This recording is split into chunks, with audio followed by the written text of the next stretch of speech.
هذا محل الصناعات التقليدية في مدينة المنستير. هذه الآلة اللي كانوا ينسجوا عليها من الستينيات.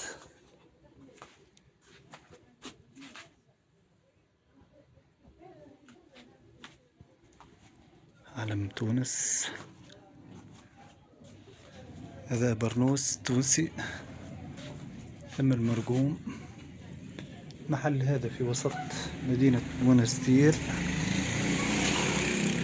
وين السوق التقليدية. هذا علم تونس. شوف الألوان المتناسقة الجميلة، الأزرق والأحمر والأخضر والأسود والكل. ذيك الآلة اللي ينسجوا عليها.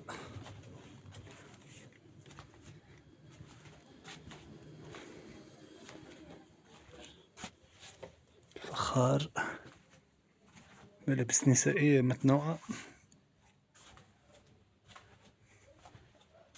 شوف ما شاء الله الأواني الفخارية التونسية. نلقوا جميع الألوان. طاجين.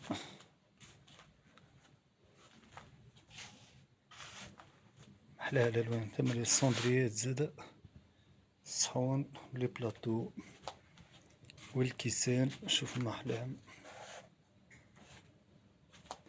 والشاشية الطربوش تونسي مميز باللون الأحمر.